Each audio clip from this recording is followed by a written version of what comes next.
Good morning students.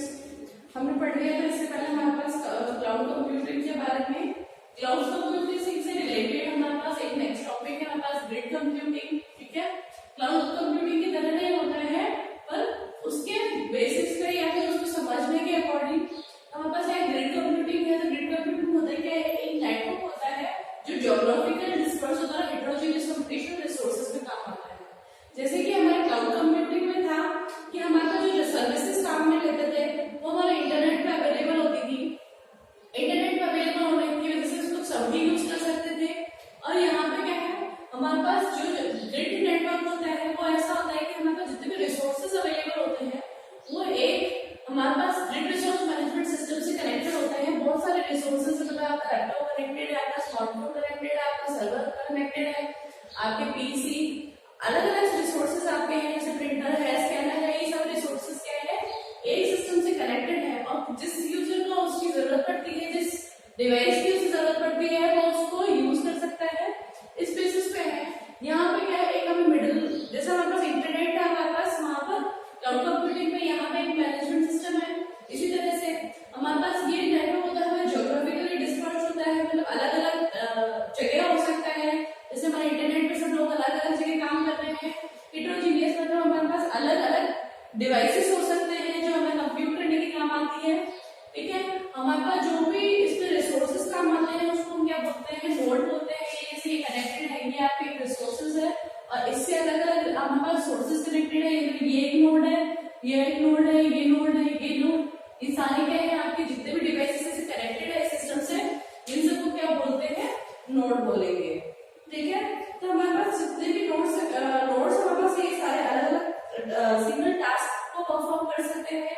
अगर हमें कोई बहुत बड़ी टास्क परफॉर्म करना है तो हम इसको क्या है, आपको डिवाइड करके और फिर उसको आपको कंप्यूट कर सकते हैं या फिर प्रोसेस कर सकते हैं। हमारे आजकल क्या होता है, हमारे हैंडहेल्ड डिवाइसेस है, मोबाइल डिवाइस है जो कि वर्क स्टेशन से कनेक्टेड होता है, लैन और वैन के थ्रू कनेक्टेड होता है। ठीक है, ये हमारे पास रीयूज और यूटिलाइज करता resources like memory as well as processing power.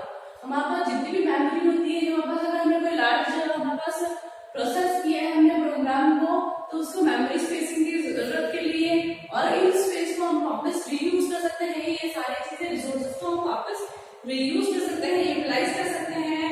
और हमारे पास ग्रिड भी प्रोवाइड करवाता है, हमारे पास अपॉर्चुनिटी प्रोवाइड करता है कि हमारे पास सॉल्व कंप्यूटेशनल इंटेंस हमारे पास जितनी साइंटिफिक कैलकुलेशन होती है वो कर सकते हैं, रिसर्च प्रॉब्लम को सॉल्व कर सकते हैं। हमें इनको सॉफ्टवेयर को इंस्टॉल किए बिना हमारे कंप्यूटर में वो ना होने साथ साथ हमारे पास दूसरी जो चीजें हैं उनको यूज करते हुए ऐसी चीजों को हार्डवेयर जो हमारे पास इंस्टॉलेशन कॉस्ट होती है वो नहीं होगा। ठीक है, तो ये अपॉर्चुनिटी प्रोवाइड करवाता है हमारे पास ऐसे कंप्यूटेशन जो साइंटिफिक की और रिसर्च प्रॉब्लम्स को सॉल्व करता है। ठीक है, ग्रिड्स हमारे पास दो तरीके की है, डाटा ग्रिड है और एक हमारे पास सीपीयू ग्रिड है। सीपीयू को हम प्रोसेसर ग्रिड भी बोलते हैं, क्योंकि सीपीयू और प्रोसेसर दोनों ही चीज होती है। ठीक है, डाटा ग्रिड में क्या होता है, आपके जितना भी डाटा होता है उसको मैनेज करना, जैसे अगर हमारे पास लार्ज डाटा है तो उसको मैनेज करा जाता है डिस्ट्रीब्यूटेड अलग अलग तरीके से। तो अगर हमारे पास एक बहुत बड़ा डाटा है जिसको प्रोसेस करना है तो हमारे पास इसी सिस्टम से हमारे पास दो या दो से ज्यादा हमारे पास डिवाइसेस कनेक्टेड है, तो मल्टी यूजर्स उसको परफॉर्म कर सकते हैं। ये मल्टी यूजर एक्सेस अवेलेबल होता है।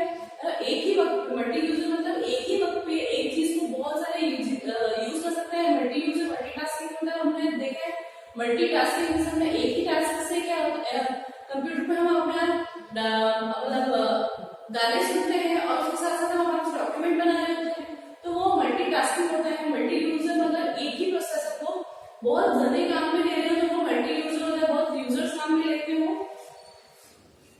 इसलिए इसको डाटा ग्रिड में आता है। वो मैनेज करता है लार्ज डाटा को और अलग अलग बिखरे हुए डाटा को करने के लिए। नेक्स्ट हमारे पास CPU processor data. CPU processor में क्या होता है, ये करता है जो भी अपनी प्रोसेसिंग करती है प्रोग्राम्स की, जो प्रोसेस होता है वो एक पीस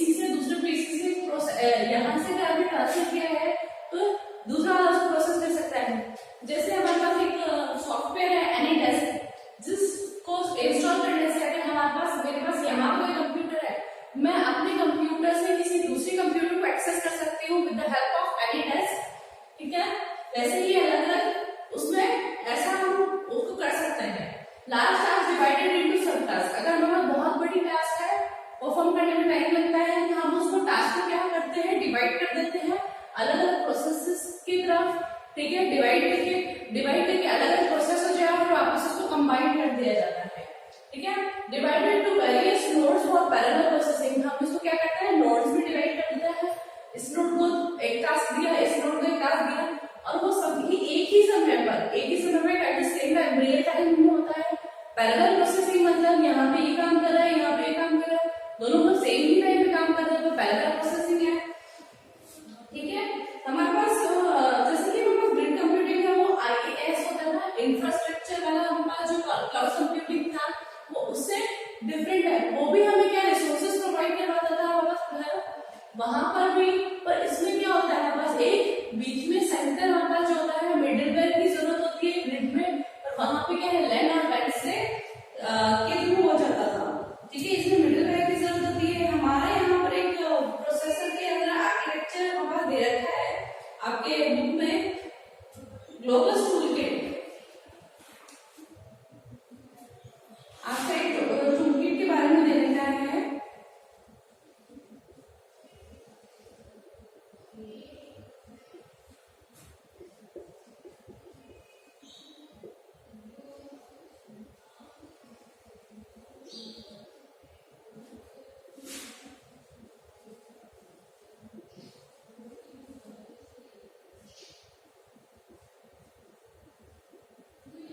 ये एक ऐसा सॉफ्टवेयर है टूलकिट करवाता है ताकि हम इसमें ग्रिड जैसा तो ये बनाया है ना कि इसमें ग्रिड बनाया है और इसके साथ हम बहुत सारे रिसोर्सेज को मतलब बहुत सारे नोड्स को कनेक्ट कर रखा है।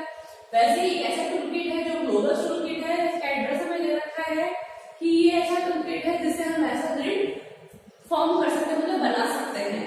ठीक है, और ये क्या होता है, ओपन सोर्स है। ओपन सोर्स मतलब हमारे पास ये क्या है, सबके लिए यूजेबल है। ठीक है, आपको इंटरनेट पे ये अवेलेबल होता है।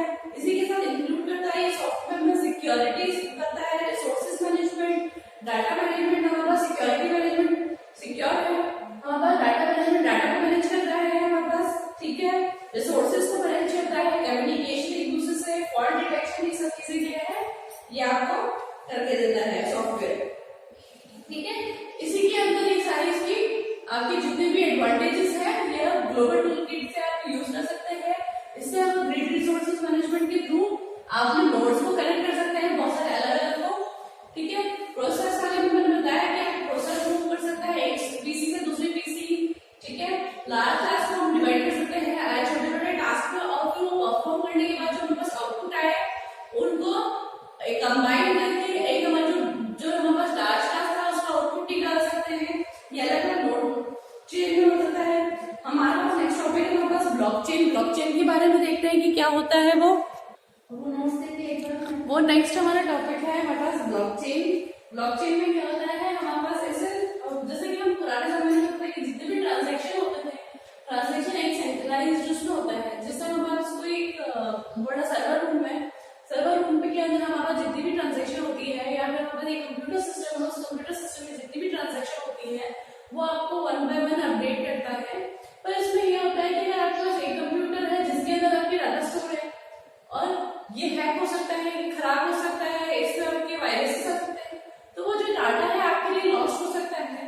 तो ब्लॉकचेन क्या होता है हमारे पास, इसमें इसका एक ऑप्शन जैसे मान सकते हैं हम, इसमें ब्लॉक टिकट जैसे हमारे पास होता है टिकट अपडेट्स का, हमारे पास ट्रेडिशनल तरीके से होता था, आप टिकट देते हो उसके बाद उसको अपडेट किया जाता है कि वो टिकट आपको सब पर्सन को दे दी है। ब्लॉकचेन टेक्नोलॉजी और जो वर्क करती है ये होती है डिसेंट्रलाइजेशन और शेयर डाटाबेस पे बेस्ड होती है। डिसेंट्रलाइजेशन मतलब एक सेंटर पे नहीं रखा जाता सारा डाटाबेस, या फिर हम कहें कि हमारे पास होता जितना भी जो डाटा होता है वो हमारे को डिस्ट्रीब्यूट करा जाता है अलग अलग जनों को, या फिर अलग अलग कंप्यूटर पीसीज में अलग अलग रखा जाता है। मतलब एक कंप्यूटर है यहाँ पर, इसमें एक कॉपी है, दूसरा कंप्यूटर इसमें कॉपी है, तीसरे कंप्यूटर में कॉपी है, ये आपके अलग अलग कॉपी है, क्योंकि same time at the same time कोई सबको हैक नहीं कर सकता, ये सब में ही कोई डिफरेंट नहीं आ सकता। तो इसकी कॉपी आपके पास दूसरे वाले पीसी में भी है, तो आप इसको क्या ऑल्टर भी नहीं कर सकते। हो सकता है कि अनऑथराइज्ड पर्सन का आपको लैपटॉप मिल गया एक्सेस पासवर्ड, उनको आपको आपके प्रोग्राम में अगर कोई चेंज करना चाहता है, एडिट करना चाहता है, तो अगर वो एडिट भी कर देगा तो बाकी सबके पास जो सॉफ्ट कॉपी है उसके पास जो कॉपी है हमारे पास उन सब पे ऑल्टर नहीं कर सकता। तो ये सब चीजें क्या है वो हमारे नोड पे चेक करता है। इस तरह से हमारा ब्लॉकचेन वर्क करता है।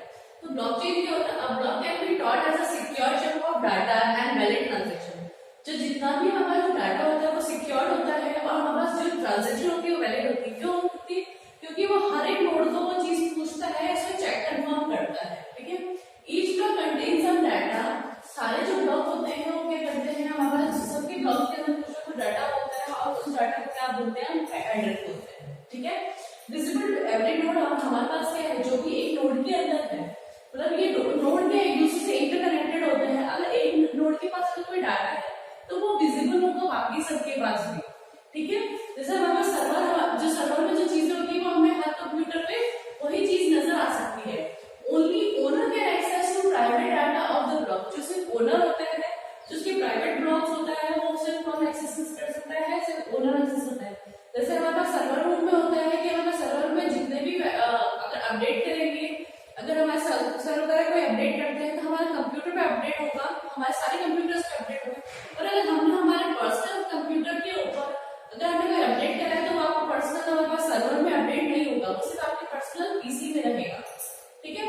नेक्स्ट हमारे पास ब्लॉक फॉर्म चेन और ब्लॉक चेन। जो भी हमारे पास जो ब्लॉक्स है, छोटे छोटे ब्लॉक्स मिलके जो चेन बनाते हैं उसे हमें ब्लॉक चेन बोलते हैं, ठीक है। कि तो ये ब्लॉक चेन क्योंकि चेन बनती है ब्लॉक्स की।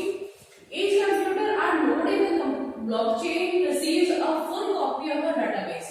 जैसे कि हम ये मानते हैं कि हमारे पीसी लिया, ये हमारे पास नोड है, ठीक है। हम चाहते हैं कि हमने जो डाटा को भेजना चाहते हैं, ट्रांजैक्शन चाहते हैं, तो पहले ट्रांजैक्शन के लिए हमें पहले रिक्वेस्ट भेजनी पड़ती है कि हमें रिक्वेस्ट करेंगे कि हमें यहाँ करना है, फिर सारे नोड्स को वो ब्रॉडकास्ट करेगा। जितने भी ये नोड्स है यहाँ पर क्या है, ये सारे क्या है, नोड्स हैं, ठीक है। ये एक दूसरे से इंटरकनेक्टेड है, ये नोड सारे बाकी नोड से कनेक्टेड है, यह नोड बाकी सारे नोड से कनेक्टेड है। तो ये रिक्वेस्ट भेजेगा नोड को और फिर ये क्या है, सारे नोड्स को ब्रॉडकास्ट करेगा। आपको ब्रॉडकास्ट करने के बाद ये सब एक दूसरे से कंफर्म करेंगे कि ये वाली चीज जो है आपको ट्रांजैक्शन करनी है, ठीक है, इसमें अपडेट करना पड़ेगा। फिर वो वेरीफाई करता है सारे नोड से और फिर सारे नोड्स क्या है, इससे कंप्लीट कॉपी जो होती है वो आपको भेज देंगे, सब अपडेट करेंगे। सब अपडेट करने के बाद हमारे पास जो ट्रांजैक्शन होगा वो कंप्लीट हो जाएगा। जैसे अगर हमने यहाँ पे फाइल मान लीजिए हमारे पास हमें को 5 रुपए कहीं पे भेजने हैं, ठीक है। अगर मैंने भेजा कि ट्रांजैक्शन के टाइम से 5 रुपीज, तो इसके पास भी एक कॉपी है मेरे अकाउंट की, मान लीजिए अकाउंट से बात कर रहे हैं, सबके पास एक ट्रांजैक्शन की हमारे पास कॉपी है। तो अगर मैं 5 रुपीज अगर किसी को भेजना चाहती हूँ तो वो सब में क्या है, सब में 5 रुपीज का ऑर्डर करेगा, सारे नोड्स ऑर्डर करेंगे, फिर उसको वेरीफाई करा जाएगा और फिर हमारे पास जो कंप्लीट जो नोड होगा वो हमारे पास ट्रांजैक्शन होगा, ठीक है। इस तरह से हमारे पास क्या होती है, इसकी सेफ्टी भी रहती है, हमारे पास ब्लॉकचेन में सेफ्टी और सिक्योरिटी होती है। इसमें मैंने एग्जांपल बताया डिजिटल करेंसी, हमारे पास आजकल जो भी करेंसी यूज करते हैं कि जो हमारे पास डिजिटली हमें एक दूसरे को जो ट्रांजैक्शन करते हैं, चाहे हमारा पेटीएम से करो, गूगल पे से करो, और भी जो मोड ऑफ ट्रांजैक्शन है आप जो यूज करते हैं उसके लिए यूज कर सकते हैं। सारे जो रिसीव करते हैं वो फुल कॉपी जो रिसीव होती है वो सबकी कॉपी होती है। इसमें क्या होता है, हमारे पास ट्रांसपेरेंसी होती है, अकाउंटेबिलिटी एंड एफिशिएंसी, इसकी एफिशिएंसी भी बढ़िया होती है। नेक्स्ट हमारे पास इसके देखते हैं कि ये कहाँ कहाँ काम आता है। हमारे पास हेल्थ केयर में काम आता है, लैंड रजिस्ट्रेशन, तो हेल्थ केयर में आपकी जो भी अपडेट हो रही है आपके कंप्यूटर में, तो आपके अगर आपने अपना वैलिड, अगर जो प्रोवाइडर है, जो आपके इंफॉर्मेशन प्रोवाइडर मतलब जो पेशेंट है, अगर वो पूरी इंफॉर्मेशन अगर डॉक्टर को देता है, आधी नहीं पूरी इंफॉर्मेशन अगर उसको देता है, तो डॉक्टर को ये एनालाइज करने में और ये बताने में कि क्या ट्रीटमेंट होगा और उस ट्रीटमेंट से उसको फर्क पड़ रहा है, अगर आप इंफॉर्मेशन पूरी देंगे तभी होगा, क्योंकि हमारे पास अगर हमारे पास सारी इंफॉर्मेशन होगी तभी हम उसको एनालाइज कर पाएंगे। तो हेल्थ केयर में भी ये यूज होता है कि आपको आपकी अगर फुल इंफॉर्मेशन है तो ही आपको रिजल्ट मिलेगा। लैंड रजिस्ट्रेशन में रिकॉर्ड के अंदर अगर आपने जो लैंड खरीदी है उसके अंदर भी होता है।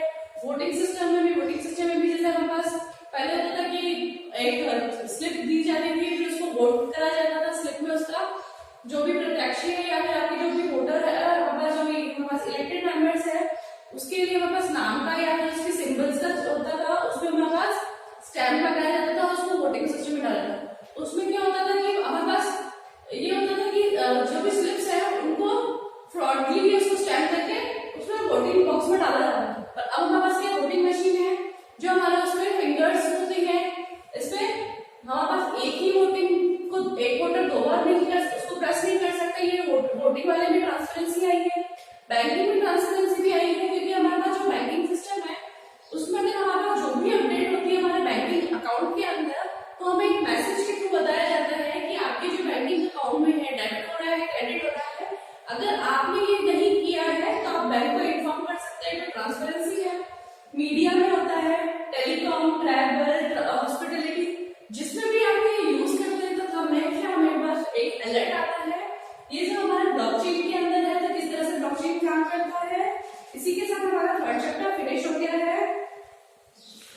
Thank you.